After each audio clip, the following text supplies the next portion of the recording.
Modi Bharatiya Janata party में संगठनकर्ता तो थे ही, दृढ़ इच्छा शक्ति के थे। इनका एक उदाहरण हम बताते हैं। जब बिहार में चारा घोटाला हुआ, लालू जी की सरकार थी और वहाँ गुंडों की राज चलता था, उसमें उस घोटाले का। नमस्कार, आप देख रहे हैं दैनिक लाइव न्यूज़ 24। मैं हूं प्रेम कुमार। आज पूर्व वित्त मंत्री सुशील कुमार मोदी को तमाम कार्यकर्ताओं ने विधायक दामोदर रावत के नेतृत्व में नमन किया, श्रद्धांजलि अर्पित की। जैसा कि आप जानते हैं, प्रथम पुण्यतिथि देशू के तमाम लोगों ने आज उनको अपने कर कमलों से नमन करते हुए उनके बताए हुए मार्गों पर चलने का एक तरह से संकल्प लिया। देखिएगा हमारी खास रिपोर्ट। कैसे सेज कर रखेंगे हम, उनका कमी बहुत खलेगा और हम बहुत बचपन से उनको जानते थे, कॉलेज के टाइम से। तो अब हम क्या बताएं, बहुत अब ये है उनका नहीं रहना बहुत ही अफसोस का ये है। फिर भी हम लोग उनके बताए हुए रास्ता पर चले, भगवान उनको शांति दे।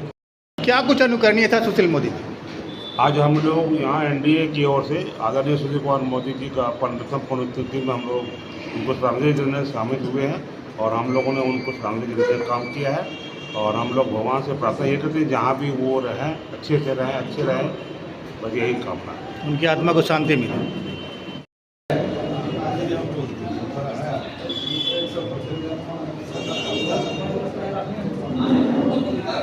चढ़ बेड़ा बहुत दिन के बाद निकाले ना। आप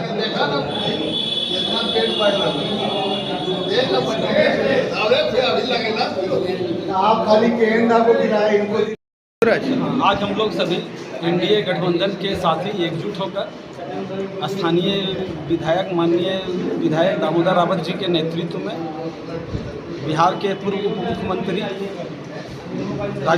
पूर्व राज्यसभा सांसद, पद्म विभूषण से सम्मानित श्रद्धेय सुशील मोदी जी का प्रथम पुण्यतिथि मना रहे हैं। और सुशील मोदी जी का बिहार में सिर्फ वित्त प्रबंधन में ही नहीं, बिहार को अपराध मुक्त करने में भी इनका बहुत अमूल्य योगदान रहा।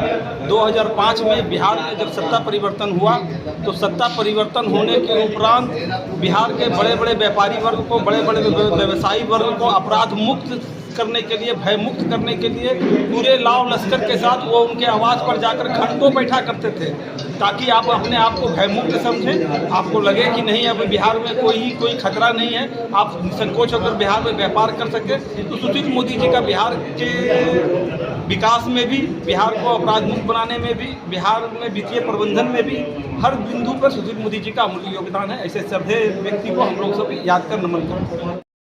क्या कुछ अनुकरणीय था? जिस तरह माननीय विधायक ने हमारे साथ जुड़ते हुए कहा कि बहुत एक वित्तीय स्थिति के बिहार में एक्चुअली चरम पर ले जाने का बहुत बड़ा श्रेय जाता है इनको। आज माननीय विधायक श्री दामोदर रावत जी की अगुवाई में जदयू कार्यालय में एनडीए कार्यकर्ताओं के द्वारा सुशील कुमार मोदी जी का प्रथम पुण्यतिथि मनाया गया। सुशील कुमार मोदी जी जब वित्त मंत्री थे तो स्टेट लेवल बैंकर्स कमेटी में जो बैंक के बड़े अधिकारी जब मीटिंग में जाते थे, वो चर्चा करते थे कि इतना डाटा उनके पास रहता था कि सारे पदाधिकारी बहुत अटेंशन में रहते थे। इतना वो एक्सरसाइज करके मीटिंग में जाते थे, लगता था एक पदाधिकारी रिव्यू कर रहे हैं। बिहार की अर्थव्यवस्था सुधारने में कितना योगदान है इनका? अभी जो वर्तमान मुख्यमंत्री हैं श्री नीतीश कुमार जी, उनमें और सुशील कुमार मोदी जी में इतना अंडरस्टैंडिंग था, उसी का परिणाम है कि आज बिहार की जो प्रगति हो रही है, दोनों में बहुत अंडरस्टैंडिंग का ही प्रभाव है और दूसरे नेताओं को उनसे अनुसरण करना चाहिए। कम था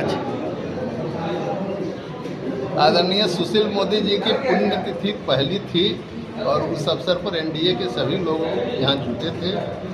माननीय सुशील कुमार मोदी राजनीति में एक बड़ा नाम था। इन्होंने एक तरफ भारतीय जनता पार्टी की मजबूरी और दूसरी तरफ विपक्ष के नेता के रूप में इन्होंने कर्पूरी ठाकुर के नक्शे कदम पर चलते हुए, कर्पूरी ठाकुर की राह पर चलते हुए गरीब गुरबों को हमेशा ख्याल रखा इन्होंने। और चूँकि सुशील मोदी जी से हम लोगों का व्यक्तिगत संबंध था, इनके नेतृत्व में हमने काम किया था और इनके काम करने के तरीक़ों को अपने जीवन में उतारा और हम उम्मीद करते हैं कि माननीय सुशील कुमार मोदी जी के नेतृत्व में जो काम बिहार में हुआ, जिस प्रकार वित्तीय स्थिति सुधरी, वित्त मंत्री के रूप में ये देश के वित्त मंत्रियों के अध्यक्ष के रूप में काम किया, यह इनके नेतृत्व क्षमता का परिचायक था। हम इन्हें आज के दिन श्रद्धांजलि देते हैं और यह मेरे लिए व्यक्तिगत क्षति है। संक्षिप्त में बोलिए, किस रूप में याद करना चाहेंगे सुशील मोदी को? आदरणीय श्रद्धेय सुशील मोदी जी बिहार की राजनीति और केंद्र की राजनीति में सक्रिय भूमिका निभाते थे और वो हमारे बिहार की राजनीति के पुरोधा थे और उन्होंने व्यवसायियों के लिए बढ़ चढ़ करके व्यवसायियों के हित के बारे में सोचा है। मैं ईश्वर से कामना करता हूँ कि बिहार के भूतपूर्व उप मुख्यमंत्री श्रद्धेय सुशील मोदी जी को अपने श्री चरणों में। क्या कुछ आज जो कार्यक्रम हुआ राजेश? देखिए, आज बिहार राज्य के भूतपूर्व उप मुख्यमंत्री श्रद्धेय सुशील कुमार मोदी जी का प्रथम पुण्यतिथि हम लोग एनडीए के बैनर तले अपने प्रखंड कार्यालय, जदयू के प्रखंड कार्यालय में सैकड़ों एनडीए के साथियों के साथ मनाने का काम किया है। और मैं यही कहना चाहता हूं कि उन्होंने जो इस देश को जो दिया, उनके दिए गए आशीर्वचन को हम लोग अंगीकार करेंगे और उनके दिए हुए दिशा निर्देशों पर चलने का काम करेंगे।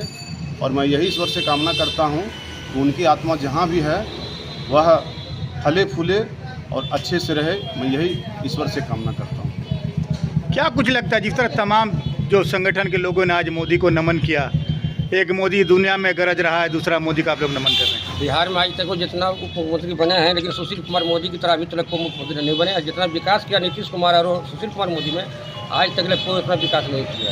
झुनझुनवाला साहब, किस रूप में याद करना चाहेंगे? आप खुद व्यापारी हैं। ऐसा नाम लखन मंडल ने रखा है। आज सबसे पहले मैं अपने बिहार के पूर्व उप मुख्यमंत्री सुशील कुमार मोदी जी को, आज उनकी जो पुण्यतिथि है, मैं इनको श्रद्धा सुमन अर्पित करता हूँ। उन्होंने देश के लिए, वो एक राष्ट्रीय स्तर के नेता थे और बिहार की राजनीति में तो उन्होंने भ्रष्टाचार के खिलाफ हमेशा से लड़ाई लड़ी। उसके अलावा पूरे देश के लिए भी उनका एक मत था कि राष्ट्र के लिए जो नीति होनी चाहिए उसके समर्थन में वो हमेशा खड़े रहे। और हम लोग चाहते हैं कि जितने भी दल हैं उनसे आग्रह करते हैं कि राष्ट्र की जहाँ तक बात है उसमें आप जातिवाद की भावना से ऊपर उठ करके एक होकर के आप सबको ये आए और राष्ट्र के हक में जो नीतियाँ बनती है उसमें एक साथ हो। आज देश समस्या से घिरा हुआ है, उसको दूर करने के लिए हमारा जो प्रधान सारे दल एक हो जाएं, ये कहना है ना, हो जाए हम लोग। हाँ, और उनको पुनः श्रद्धा सुमन। कैसे याद रखेंगे सुशील मोदी को? सुशील मोदी भारतीय जनता पार्टी में संगठनकर्ता तो थे ही, दृढ़ इच्छा शक्ति के थे। इनका एक उदाहरण हम बताते हैं। जब बिहार में चारा घोटाला हुआ, लालू जी की सरकार थी और वहाँ गुंडों की राज चलता था। उसमें उस घोटाले का पर्दाफाश करने के लिए अगुवाई कर रहे थे। इन पर बहुत दबाव था, प्रेशर था। पत्नी का उठा ले जाएंगे, बेटा का बर कर देंगे, आपको जान मार देंगे। लेकिन थोड़ा सा भी ये विस्मृत न हुए और एकदम अडिग रहे और इन्हीं का परिश्रम का